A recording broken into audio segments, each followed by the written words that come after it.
Alright everyone, I'm gonna show you now how to switch this up a little bit because it's boring right now. Okay, so we're gonna look into ordering more food and drinks than we actually need. Alright, what in the world does that mean? Alright, think about it. If you have 30 people, will you just get 30 plates of food? No. What if you need an extra plate for whatever reason? Maybe uh, someone drops a plate of food, then what? You don't have any more food left? No, you need to always buy extra when it comes to food. Okay, who knows? Stuff could happen. Maybe a guard uh, eats a plate of food on the way there. You have to account for all this stuff. So what you're gonna do is you're gonna add this per person quantity order table. What this means is that I will order 125% for breakfast. Oh, so complicated. What in the world does that mean? Well, we know that 100% is $30.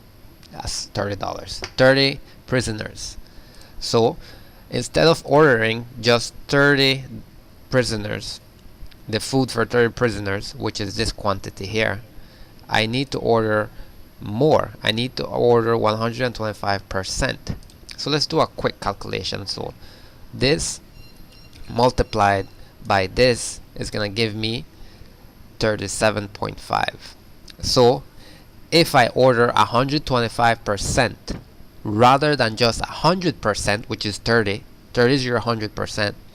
If I order 125%, then I will actually be ordering for 37.5 prisoners. What does that mean? It means that I will get 7.5 extra plates of food, plates of breakfast, just in case something goes wrong. That's what this means. Okay? So similarly here for lunch. So instead of just doing 30 plates of lunch, I would say 30 multiplied by this quantity, and I'm actually ordering 36. Now for dinner, it's crucial that I have enough dinners, because dinner, you can't go to bed without dinner. So I will be ordering for 45 prisoners rather than just the 30 prisoners that I have. And then for drinks, the same. Okay, so I'll be actually ordering 33 drinks rather than just 30. Alright, so hopefully now you understand what the per person quantity order table means. Okay, it's just purchasing extra than what you need. Alright, now what in the world do we do with this? Well, create a new sheet called new per person rate. Let me remove this. Sorry. And you create this table here on your new per person rate. You're gonna say per person weekly meal rate, the company, breakfast, lunch, dinner, and drinks. And we're going to calculate how much money it will cost to order breakfast, how much it will cost to order lunch, dinner, and drinks using this table here. So no longer will we just order for 30, we're gonna order for whatever 125 of 30 is. So how in the world do we do that? So scary. Alright, we go here to our formula bar and we're going to say equal, and we're gonna open up a bracket. That looks like a sad face. Then when I go to the per person rate, notice how immediately it adds the sheet name for you already. Perfect. Thank you, Excel. Now we are going to take this 125 B11 multiplied by this 30 D7. So take this multiplied by this, which, remember when we did it here, gave us 37.5. So this in essence is 37.5. Let's close this bracket.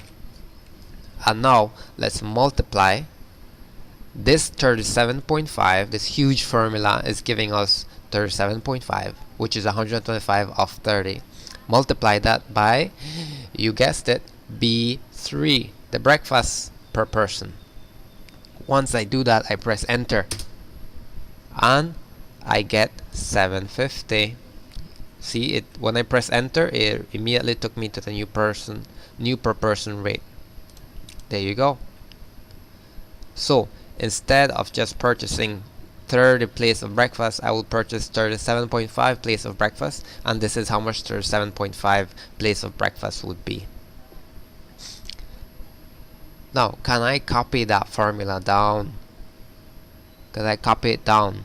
Do I need to worry about absolute cell reference? Well, the easiest way to find out is to copy it down, and if it gives you 0, then we need absolute cell reference. Now where in the world will we put these dollar signs in this huge formula? Well, it's very easy. Will this remain the same for a second company? Yes, it will. Will this remain the same for a second company? Yes, it will. Will this $20 remain the same for a second company? No, it has to move here. So this is relative. The B3 in the formula can change to B4. We want that. But the D7 cannot move and the B11 cannot move. So let's tell it to do so. I go to my formula and I find B11. I want to make that absolute. Do not change this B11.